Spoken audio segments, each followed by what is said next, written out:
Hello, everyone, and welcome to the NEC On The Run podcast. Alongside Ron Ratner, I'm Kyle Turner, and we're talking men's basketball today. Ron, give me an update on where we stand. Well, Kyle, we crossed the halfway point of the season, and what a week it was last week. We had clutch shots. We have a three-way tie for first. The home stretch looks like it's going to be exciting. I can't wait to talk about it. All right, let's get right into it. Kyle, let's take a look at the standings today versus what the coaches predicted back at Media Day in October. And while they got a couple of the spots right, what you're seeing is a near inversion of what the coaches predicted versus where they are now, especially with teams like Wagner predicted in 6th, they're tied for first. How about FDU picked 9th? They're tied for first, three-way, 7-3 record. So, as I say, don't listen to what the coaches say in October because they usually don't get it right. What you're seeing now is the parity in the league. You have the top 3 teams at 7-3, and then bubbling right under, you have 3 teams challenging, SFU at 6-4 and Brooklyn at Sacred Heart at 5-5. What I want to do is talk about the teams at the top.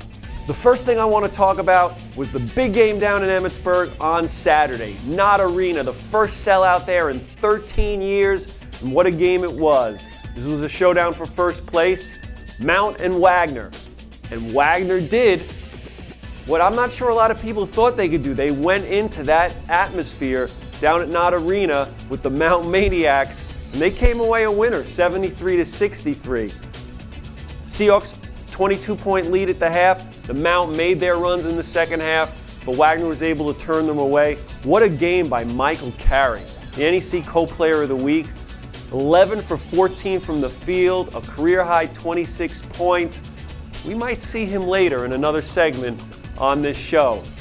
He's been playing at a very high level. Wagner, as we said, picked 6th in the preseason. They play defense. They're leading the NEC in scoring defense, allowing under 64 points a game. That number's been even better in league play, 62.6 points a game. Despite the loss, Mount still in a great spot, tied for first. Listen, the Mount 2 days earlier beat rival Robert Morris on a CBS Sports Network game, forced 20 turnovers against the Colonials, but that's no different than what they've been doing all season. Mount ranks in the top 3 in the nation in turnover margin, defensive turnover percentage, and turnovers forced. So they're always going to be in games. As long as BK Ash keeps having games like he did against RMU when he hit 8 out of 13 shots from the floor, Jamie and Christian and the Mountaineers will be there at the end. Now the surprise team this season continues to be Greg Horenda's FDU Knights. They come off a 3-win campaign last year in NEC play. Already at this point, 7 wins. And they're doing it with a starting lineup that recently has consisted of 2 freshmen and 3 sophomores. That's 5 underclassmen. FDU last week swept their season series with St. Francis U, first time since 07-08. Swept the season series with LIU, first time in 10 years. Now they didn't come easy, the 2 wins. FDU plays exciting basketball. They play high scoring, start the engines, let's go, track meet time. Took 86-82 overtime win to beat SFU, beat LIU, came back in the final moments, won 88-85. What's the common thread in the 2 games? Sophomore guard Darian Anderson came through when it counted in both games, hit the game-winning shot in both victories. Wound up averaging 17.5 points, 6 assists on the week. Greg Horenda after the game said, after these last 2 games, these guys need some rest, and so do I. So FDU in good shape as we round the halfway turn in NEC play. Also want to throw a shout out to Central Connecticut State, picked up its first win in NEC play last week. It's going to be a great race down the stretch, Kyle. All right, Ron, well, things are starting to get good in NEC play. We'll see what happens down the stretch. But let's take a quick Twitter timeout. What do you got for me on social media out there? We mentioned Mount St. Mary's. I was down in Emmitsburg last week for the RMU Mount game, and it was a great atmosphere. They brought the VCU band in, one of the best bands in the country, and after they won the Mount, next thing I know, I look up in the stands, there's Elijah Long, Chris Ray, Greg Graves, Junior Robinson up there with the band who's rocking, and they're up celebrating. This tweet from Graham Cullen from the Frederick News Post said it all. Dancing with the band The Mount Hoof team celebrates their 70-49 win over RMU Thursday. Great stuff. And then after the game, I was able to capture this moment between Jamie and Christian and his son after they won. And let me tell you something, as a father, it doesn't get better than this, celebrating with your son or daughter. And Jamie and Christian was lucky to have this special moment on Thursday. All right, well, it was definitely a special moment for Mount beating Robert Morris on Thursday. But let's move on to our next segment, Who Said It? What's the quote you got from me this week? Who said it? So you're 2 out of 3 so far. Let's see what happens. I think you're going to be down to 500 after this one. Who said this? We've learned that when we focus on trying to score the ball as individuals, we are a bad team. We lose our attention to detail. We play well when we think about defense. When we do that, we can be really good. Kyle, who said it? That's a tough one, but educated guess, I will say LIU Brooklyn guard Martin Hermanson. You would be incorrect again, two in a row now. That is Bashir Mason from Wagner. When you look at Wagner, we already mentioned their defense and how good that's been. And he talked about trying to score the ball as individuals. Wagner's done fine with balanced scoring. They've had, in their 10 league games, 6 different players have already led them in scoring in individual games. So they have plenty of guys who can put it in the hoop, and that defense and their rebounding, where they're the best in the conference in rebound margin, will keep them in every game. All right, Ron, well, Wagner's doing everything right now. It seems like they can do no wrong. A lot of things are going well for them. They're in first place. Let's move over to the NEC film room. I want you to break down some key plays from the past week for me. Oh, it's my favorite thing. Let's do it. All right, let's go.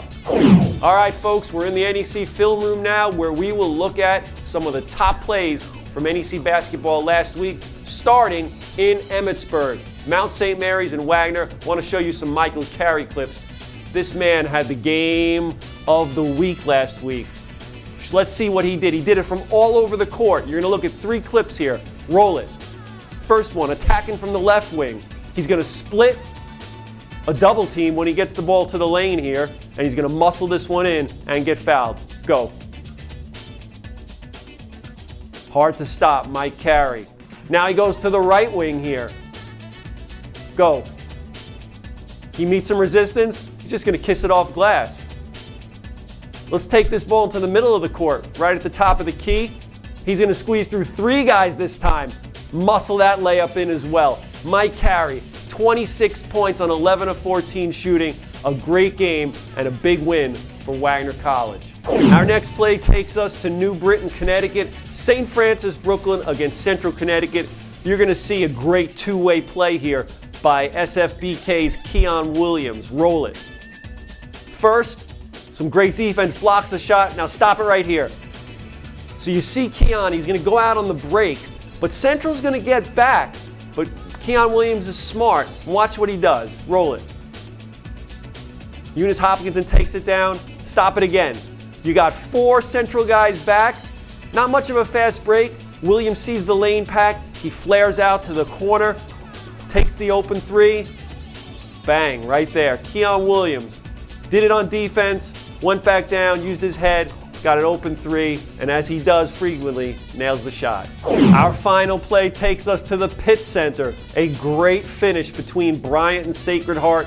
Bryant's Hunter Ware just scored 7 points in 7 seconds to give Bryant the 2-point lead.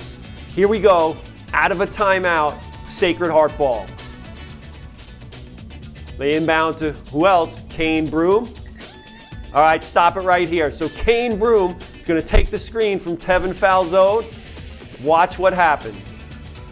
Stop it right here. So you see Dan Garvin hedging out, picking up Broom. Shane McLaughlin chasing. They got 2 guys on Broom. Now, Broom is really far. He's on that Dave Bike Court logo over there. I don't think Garvin thinks he's much of a threat to shoot from there, so he scoots back over to Falzone. May have been a mistake. Watch what Kane Broom does. No fear. NBA range. Shane McLaughlin right in his face. Buries the 3. Gives Sacred Heart the 1-point win to get the Pioneers to 5-5 in NEC play. Kane Broom with yet another big shot. All right, Ron, well, we're back from the NEC film room. You just broke down a couple of key plays for us. I learn something new every week from you, so thank you for that. But let's move on to Did You Know? What's the fact you got for me this week? I'm glad I can educate you, Kyle. You need some education. Let's go to Did You Know? Did you know this week that Brandon Peel, Central Connecticut State senior forward, moved into the top 25 all-time on the NEC rebounding list? It's been a steady rise. He's been amongst the NEC leaders as a sophomore, junior, and now a senior. Right now, at 778 career rebounds, he's in the midst of some NEC legends right now at that number. At number 25, Brandon Peel. 24, NEC Hall of Famer Desi Wilson from FDU.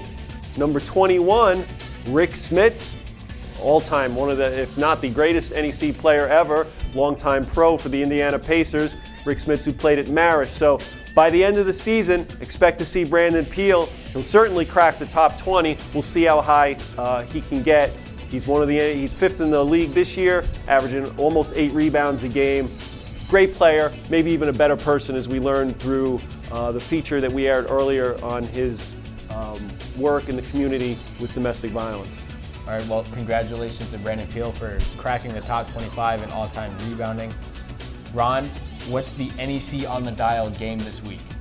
None of them. How about that? No, we do. No TV. We're at Front Row on Thursday and Saturday. We're taking a few days off, but we come back with a vengeance next week with NEC TV. We will have 5 games in 5 days. On February 11th, we'll have our first ever triple header. We'll talk about this again on next week's show. Triple header, we start off with SFU at RMU on ESPNU. Then we come back with a pair of MSG games. Central at St. Francis, Brooklyn at 7 o'clock.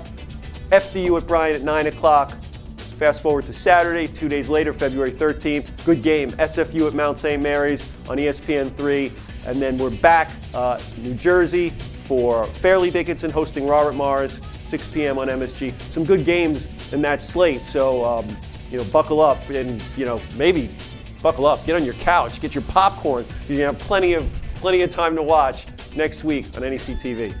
All right, fans, so don't forget, we don't have any TV games this week. You can catch all the action on necfrontrow.com. And that's it for this week's edition of the NEC On The Run podcast, talking men's basketball. For Ron Ratner, I'm Kyle Turner. We'll see you guys next week.